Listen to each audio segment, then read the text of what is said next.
Berikut ini pembahasan simulasi KSNK Fisika tahun 2021.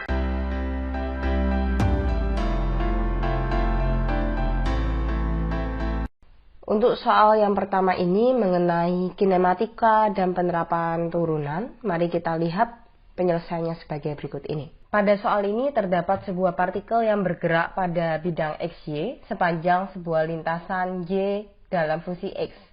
Kita tuliskan dulu persamaan Y dalam fungsi X sebagai berikut ini. 2X kuadrat ditambah 6X dikurangi 6X dikurangi 18. Di sini plus 6X dan 6X-nya bisa saling meniadakan, sehingga persamaan Y dalam fungsi X dapat dituliskan sama dengan 2X kuadrat dikurangi 18. Kemudian diketahui komponen kecepatan ke arah sumbu X sama dengan 5 meter per second. Dan kemudian yang ditanyakan adalah komponen Y dari percepatan partikel atau AY. Di sini pertama-tama kita mengingat terlebih dahulu konsep dari kecepatan dan juga percepatan.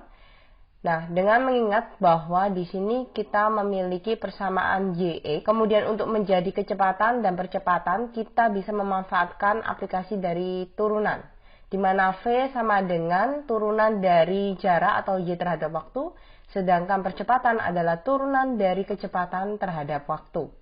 Nah, turunan ini artinya perubahan ya, jadi perubahan kecepatan terhadap waktu sama dengan percepatan. Pada soal kita ini, persamaan dari jarak ada dalam fungsi X, maka kita harus ubah ke dalam fungsi waktu atau T. Nah, di sini kita dapat menggunakan konsep turunan dari jarak X terhadap waktu yang merupakan komponen kecepatan ke arah sumbu X. Nah, kita akan integralkan kedua sisinya, yaitu integral dx per dt sama dengan integral Vx.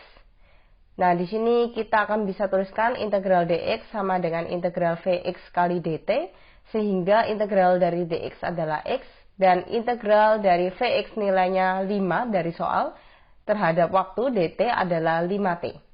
Sehingga kita dapati sekarang x sama dengan 5t.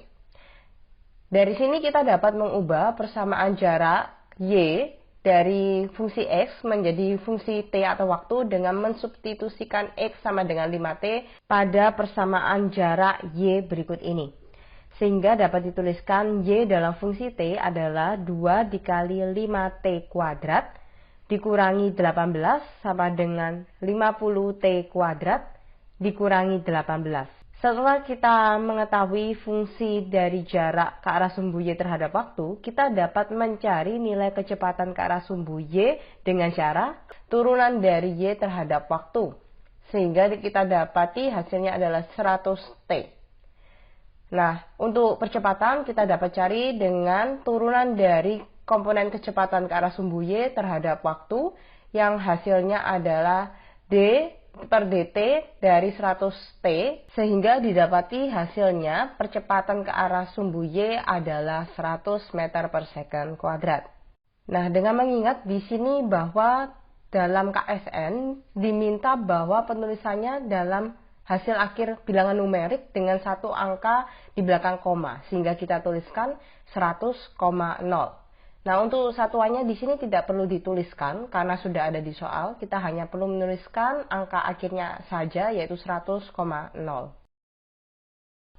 Selanjutnya, soal nomor 2 ini juga mengenai kinematika gerak lurus dan penerapan turunan. Terdapat sebuah benda bergerak sepanjang sumbu X menurut persamaan X dalam fungsi waktu. Lalu kita diminta untuk menentukan kecepatan sesaat pada saat T sama dengan 2 second. Nah, di sini kita gunakan persamaan turunan di mana V atau kecepatan adalah turunan dari jarak atau X terhadap waktu, dx per dt. Nah, di sini kita lihat bahwa X adalah 3t kuadrat minus 2t plus 3. Kita turunkan menjadi 6t minus 2. Selanjutnya kita substitusikan waktunya adalah 2 second, sehingga 6 kali 2 dikurangi 2 sama dengan 12 dikurangi 2 atau 10 meter per second. Nah, di sini kita tuliskan jawabannya adalah 10,0 karena harus bilangan numerik dengan satu angka di belakang koma. Satuannya tidak perlu dituliskan karena sudah ada di soal. Demikian pembahasan soal kinematika untuk nomor 1 dan 2. Untuk soal selanjutnya, kita akan bahas pada video selanjutnya. Terima kasih atas perhatiannya. Salam Love Physics.